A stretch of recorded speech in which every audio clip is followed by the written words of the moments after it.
नमस्कार साथियों, मैं जाहिद खान एक बार फिर आपका हार्दिक स्वागत करता हूं आपके अपने YouTube channel area plots resale में।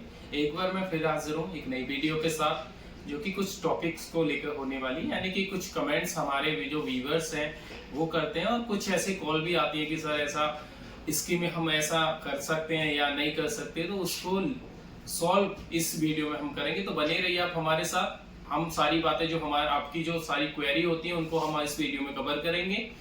जैसा कि कुछ लोगों की ऐसी भी क्वेरी होती है कि सर हम अलॉटी थे, हमारा ये पहले अथॉरिटी से प्लॉट अलॉटमेंट हो चुकी है, तो हम दोबारा अप्लाई कर सकते हैं। तो मैं उनको साफ साफ बता देता हूँ कि वो इस स्कीम में अप्लाई नहीं कर सकते, क्योंकि एक बार जब उन्होंने अथॉरिटी से प्लॉट अलॉट हो चुका है तो वो दोबारा अप्लाई इसकी स्कीम में नहीं कर सकते हैं। दूसरा आ जाता है कि सर मेरे मेंबर जो घर में मेंबर है वो कौन कौन अप्लाई कर सकते हैं।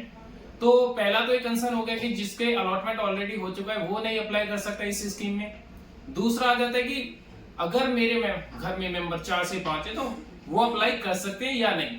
तो उसी को देखते हुए मैं आपको बता देता हूँ, हस्बैंड वाइफ हैं जिनको अथॉरिटी से अलॉटमेंट नहीं हुआ है, वो हस्बैंड वाइफ में से या तो वाइफ अप्लाई करे या हस्बैंड अप्लाई कर सकता है स्कीम में।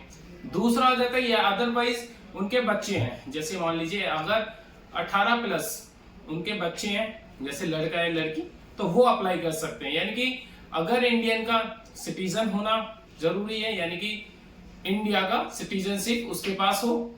और दूसरा आ जाता है कि पहला है कि जैसा कि मैं आपको बता रहा हूं तो भारतीय होना जरूरी है, और दूसरा है कि 18 प्लस हो, क्योंकि जो भी क्राइटेरिया होता है, जो भी गवर्नमेंट की पॉलिसी के तहत आती है, वो 18 प्लस ही उसमें चीजें अप्लाई कर सकते हैं लोग। जैसे कि कोई भी पॉलिसी अगर गवर्नमेंट्स की आप अप्लाई देखते हैं तो यानी कि इंफॉर्मेशन देखते हैं तो 18 प्लस ही चीजें उसमें आप अप्लाई कर पाते हैं। दूसरा आ जाता है कि सर 30 मीटर का प्लॉट, जैसे कि 30 मीटर के प्लॉट में आपको सर्टिफिकेट हमने जैसे आपको बताया था कि इनकम सर्टिफिकेट की आपको जरूरत पड़ने वाली है अगर 30 मीटर का प्लॉट आएगा तो 30 मीटर का प्लॉट ये भी लोग कह रहे थे कि सर कितनी इनकम सर्टिफिकेट, यानी कि जो इनकम उसमें दिखानी है वो कितनी दिखा सकते हैं।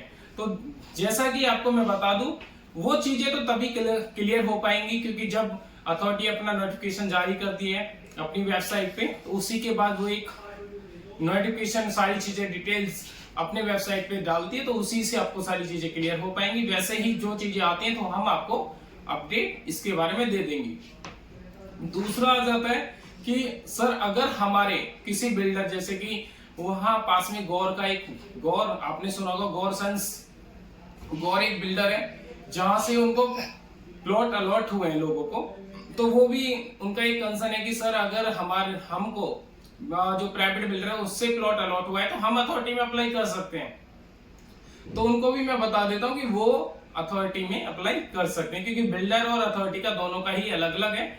इसमें कि ऐसे कोई मैटर नहीं करता कि उस बिल्डर से आपको प्लॉट अलॉट हुआ है तो आप अथॉरिटी में अप्लाई नहीं कर सकते। वो तो एक वही है कि अदरवाइज आपको अथॉरिटी से पहले अलॉट हो चुका है तो आप दोबारा से अथॉरिटी जो स्कीम लाती है उसमें फॉर्म अप्लाई नहीं कर सकते हैं।